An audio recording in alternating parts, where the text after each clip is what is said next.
¿Qué onda? Buenos días. Espero que estés muy bien. If you're new to the channel, welcome. My name is Nate. I learned Spanish actually 9 years ago in high school now. And today I'm going to be talking about my experience learning Spanish in high school here in the United States. Before we get into the video, please give it a big thumbs up and also subscribe if you haven't already. It really does help me out a lot. Thank you. So let's talk about it. If you're watching this video and you have some Spanish knowledge, there's probably a good chance that you took a Spanish class in high school. But oftentimes, we hear the story of, I took 3 years of Spanish in high school, I don't remember anything, or I can understand better than I can speak. So how did I get to this more advanced level of Spanish due to my high school Spanish classes? Now, a lot of times people say, well, Nate, that's kind of misleading because you're saying you learned Spanish in high school, but you also practice a lot with your friends and outside of school. And that is totally true. But the foundation of my Spanish came from my high school Spanish classes. Now, I had 4 different teachers throughout my high school Spanish career. I had 2 from Mexico,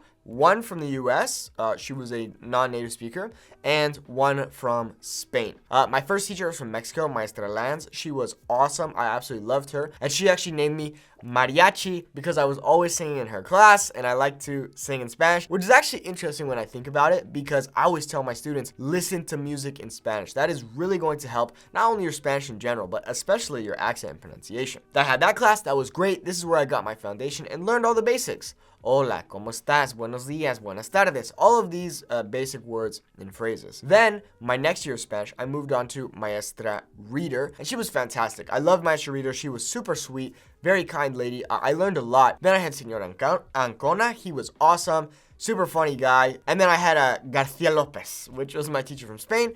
She was pretty nice, much more strict and kind of a formal teacher, but still really great. And I learned a lot in their classes. But what was I learning in these classes? I mean, what did these classes look like? So what I remember distinctly when I first started learning Spanish was the amount of flashcards that we would make. Nowadays, a lot of self-learners will use apps like Anki or Quizlet. But when I first started, I was 14 at the time.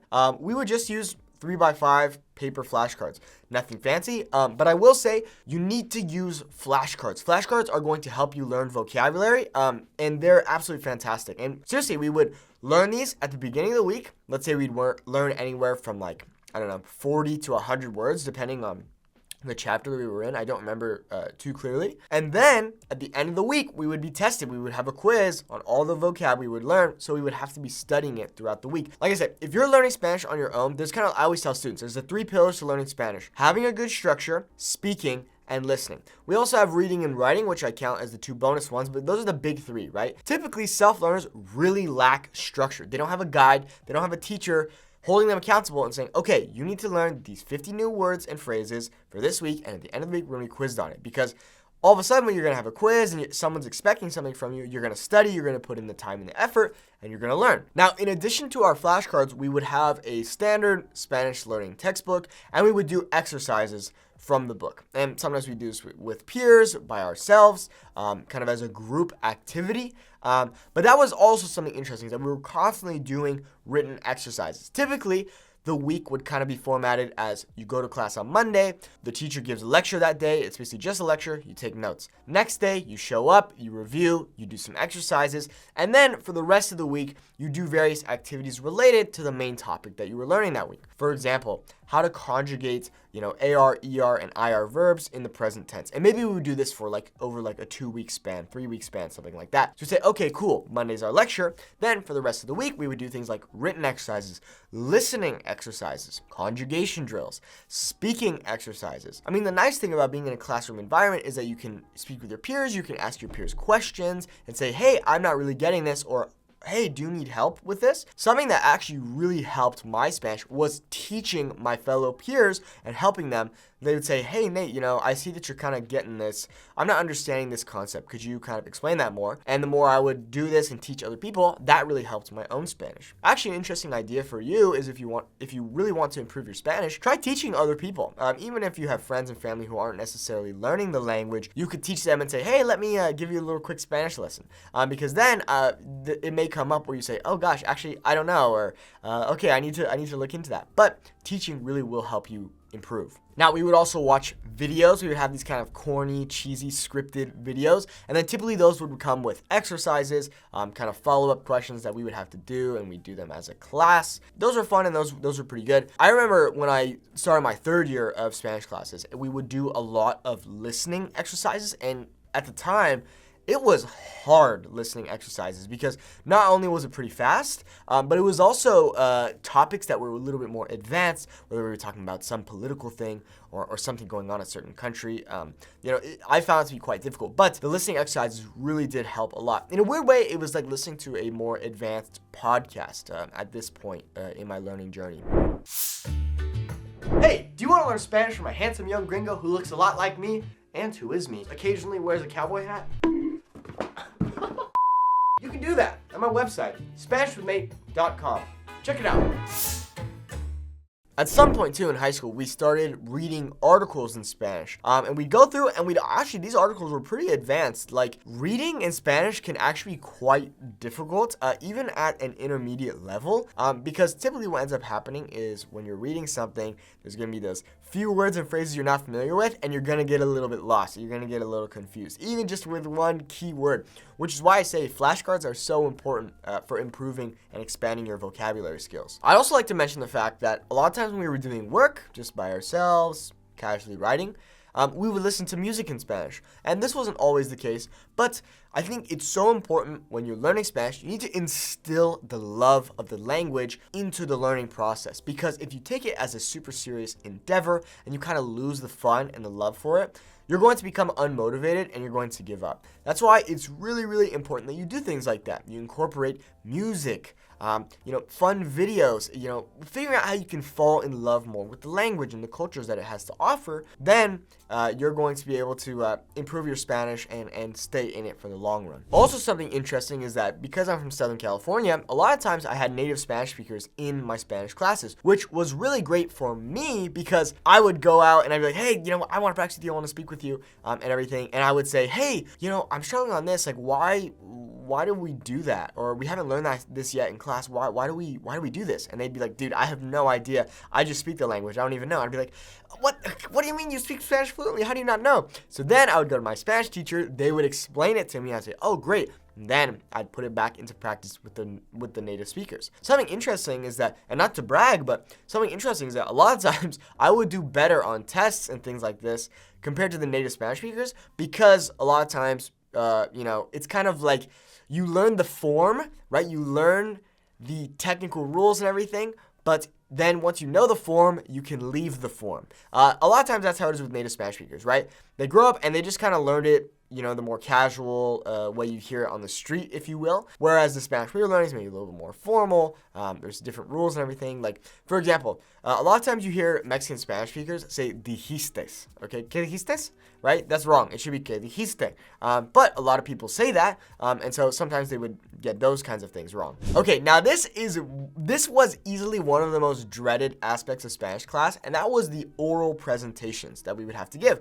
Now, truthfully, these never got me super nervous. Of course, I was a little bit nervous, right? A big lesson I learned from other students is that people would study and study and study for these oral presentations. Let's say we'd have to talk about, I don't know, a time we went to a restaurant we liked or something like that. And we'd have to practice our use between the preterite and the imperfect, yo fui versus yo estaba or yo era, whatever, that kind of idea. And a lot of times students would write a script and they would just memorize the script. And if they got lost, they would be like, they'd freeze up. They wouldn't know what to do. This is super important, okay? This is the idea of understanding how the language works as opposed to just memorizing things. I equate this to kind of when I was learning piano when I was growing up. So I was learning piano, I was learning the notes, I was learning the scales, I could read the music, and I could pretty much play whatever I wanted, to a certain limited extent. But nowadays, I can only basically memorize and learn songs and just play the songs that I know. If you said, hey, Nate, could you play me like a C, F, G chord progression? I probably couldn't do it. But my uncle, for example, on the other hand, he studied to play the piano. He knows his notes, he knows his scales, and he can play anything he wants, anything. This is the same idea with learning Spanish, okay? If you just learn a bunch of words and phrases and you just memorize them, but you don't actually understand why it is the way it is, you're not going to be able to communicate confidently. And the more, and as you start to learn, it might be okay, but you're going to hit a plateau and you're going to get stuck because you built your foundation, you built your house on sand instead of rock, okay? So you want to have a rock solid foundation. That comes with learning the more, boring stuff, right? The Pareto, the imperfect, sentence structure, all of these things. All to say, please try to understand how the language actually works and don't just try to memorize things like ¿Cómo estás? Like Buenas tardes. All of these things work and they're great, but you need to understand why we use them, why we say them, because at the end of the day, I would go into these presentations having a rough idea of the story I was going to tell, but I would just try to use my existing knowledge to tell a story and just kind of improvise. It wasn't like this strict thing, okay? So please, just try to understand how the language actually functions instead of just saying, you know what, I'm going to memorize a bunch of stuff and it's going to be great, because you're going to get to a point where you're just going to hit a plateau and it's going to be very hard to improve. Another great thing about my Spanish classes that I do remember was we would watch movies occasionally. I remember watching Coco. I remember watching El Libro de la Vida. I really liked. Another one that was really good is No se aceptan devoluciones. Instructions Not Included is the English title for that movie. Great movies and fantastic practice. Once again, it comes back to the idea of injecting fun into the learning process, making it relaxed, making it fun, enjoyable. Because when you're relaxed and you're having fun, you're going to learn a lot more. Your brain's going to be much more receptive to new information. If you're all worried and tense and, I got to take this so seriously, it's really going to inhibit your learning process. So just relax, have fun, enjoy, and, watch some movies, watch some TV shows. Leave me a comment down below if there's a certain movie in Spanish that you like, certain TV shows, songs, whatever. Another thing that we would do each year was we'd have a big Day of the Dead project where we would create an ofrenda, which is like an offering, or kind of like this little altar in honor of a person who has passed away. This could be someone a family member, friend, celebrity. Those are very common as well. But that was a really great process. That was a really great project because it was fun. It would improve our Spanish, and we were involved, and we could learn about the culture. Once again, it brought the fun into the learning process, and because of that, we learned a lot. We learned about the different kinds of sweets and foods that we eat during Day of the Dead, why we celebrate Day of the Dead. So that was really fun as well. Now, one big lesson that you should take away from my story of learning Spanish is how much I was asking questions in my Spanish classes. I was easily probably the most annoying kid in my Spanish class because I did not stop asking questions. But that is also the reason why my Spanish got really good really quickly, because I was asking so many questions. Instead of being like, the teacher would be like, oh, does that make sense? Everyone would be like, oh, yeah, okay. No one's really saying anything. I'd just be like, nope, that makes no sense. Let's go over this again because I don't understand. And then people would say, oh, okay, now that makes sense, right? And so if you're learning Spanish by yourself right now, I highly recommend that you get a teacher or you get a mentor, someone who you can ask all the questions possible to, because that is really, really going to help your Spanish. Of course, you can join my Fluent Spanish Speaker Academy because I will be in our Discord community, hopping on calls with you, doing video chat, whatever you want, and helping you with your Spanish. Shameless self-promo. But it really, really is important that you get a mentor or a teacher or a guide who says, hey, this is exactly what you need to do. Here are the answers to all of your questions, because we all each have different strengths and weaknesses. When you have someone who you can ask specific questions to, that is really going to skyrocket your Spanish progress. Also, a very interesting thing here that I learned from my Spanish classes was how to not be ashamed of your Spanish, how to not be nervous or unconfident when speaking. A big lesson that I took away from these classes was that a lot of the people who came from Hispanic backgrounds but didn't speak Spanish were very ashamed. And because of that, they wouldn't even try, and they wouldn't even put in the effort to really speak the language, because they said, you know what, my whole family speaks this language and I'm just so embarrassed that I don't know it, that I'm just not even going to try, right? Their egos were holding them back from actually going on and improving and trying to learn the language of their ancestors. I mean, seriously, it's very fascinating, but it's a great lesson on the idea of don't be ashamed, don't be embarrassed, don't be unconfident, don't feel weird about your accent or feeling like you're gonna offend someone. Just have fun and make mistakes and speak and have confidence. And the more and more you're speaking, the more confident you're going to become. So there you have it. That was kind of my experience learning high school Spanish. Now, a lot of times people say, you know what, I didn't learn a whole lot in high school Spanish classes. And I think one big difference for me was that I really loved the language. I paid a lot of attention to what we were learning in class. Also, something interesting is that it's not like I was necessarily studying a ton outside of my classes, right? The big difference, though, was that I was speaking with my friends. That was probably the biggest difference, and why I actually learned Spanish in high school, whereas other people don't, or they forget. That was kind of my experience learning Spanish in high school. I was having fun. It was relaxed. I was asking a lot of questions. Of course, I was doing these writing exercises, reading exercises, speaking, listening, and the biggest thing, for any difficult endeavor is you just got to keep showing up every day. If you want to have huge muscles and become a bodybuilder, you just got to go to the gym every day. You just got to keep showing up. All right. That's all it is. Like, consistency, not intensity, creates your success. Okay. Remember,